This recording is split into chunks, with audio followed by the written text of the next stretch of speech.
The Jaguar E-Type bags the medal for the car I have photographed most during my work as an automotive photographer. Here's my take on the car's good, bad and ugly characteristics based on these many interactions. The good. Come on, have you seen it? Even the notoriously taciturn Enzo Ferrari allegedly complimented its looks. Designer Malcolm Sayer was trained in aircraft aerodynamics, and the sublime form of the E-Type is probably his most famous and celebrated work. In the metal it looks superb, even the ropey ones, and the early Mark I cars looking especially pure with their inset narrow wheels, gaping radiator aperture and fared-in headlights. Sayer was without doubt an absolute master of his craft.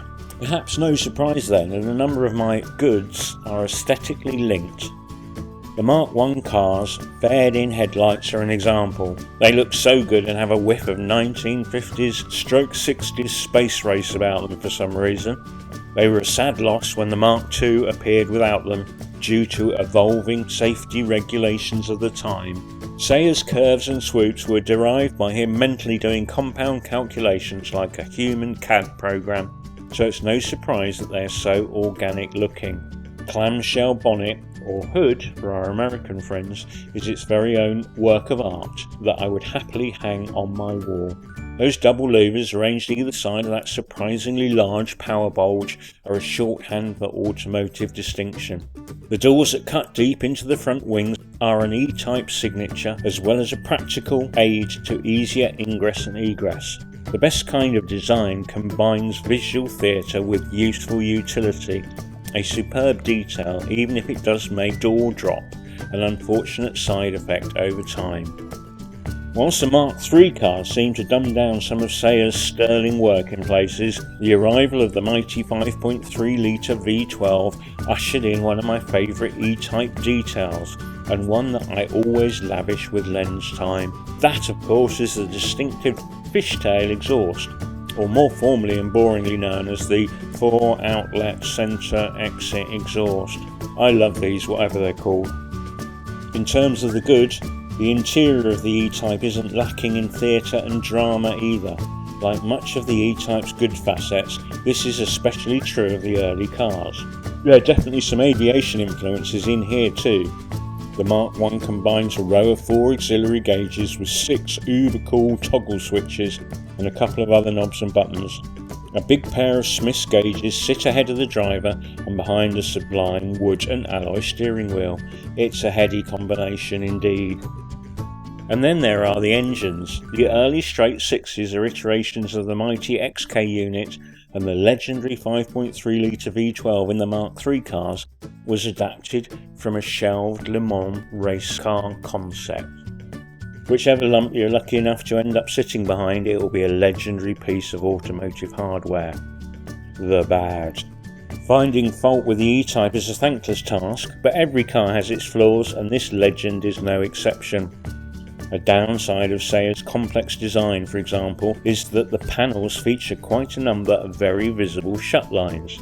Over time, these become misaligned with use, and it's not unusual to find highly original ones with a blizzard of non-symmetrical panel gaps on display. A small detail perhaps, but when they're wrong, they seem to immediately draw the eye. A sign of well-executed restoration is one with neat, tidy and symmetrical shut lines. Climbing in behind that superb steering wheel isn't as easy as it sounds in the E-Type either. If you're a lanky and ageing photographer, this gets increasingly challenging as time passes. It's hard to do without A, looking like a right Charlie, or B, falling flat on your backside. The cars are very low by today's standards, and there's a very wide sill to negotiate on the way in. Once you've slithered across this, you are faced with a ludicrously narrow footwell, complete with wafer narrow pedals. It's akin to putting your feet in a bucket of fish fingers. This bad facet is not the car's fault, to be fair, but a suboptimal theme with E-Types nonetheless. The E-Type were built in numbers that many of their performance peers would never see a fraction of. That meant that values hit some Grand Canyon rivaling depths in the 1980s. An unintended consequence of this was that restorations undertaken at around that time were often cheap and not very cheerful endeavours. As such, there are some decidedly careworn examples knocking around.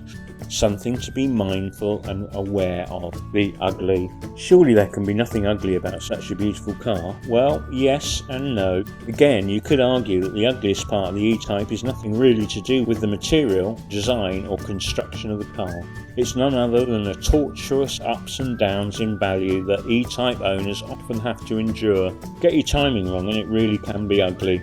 It is hard to think of another well-known and well-loved classic that has had such peaky highs and lows when it comes to monetary values. The charming blue example I shot sold for close to £100,000 shortly after.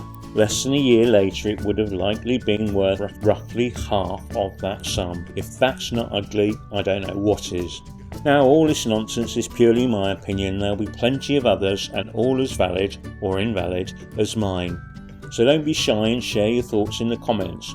Whilst you're at it, why not like, share and subscribe so you can heartily disagree with future episodes of A Car Photographer's GBU. Happy motoring!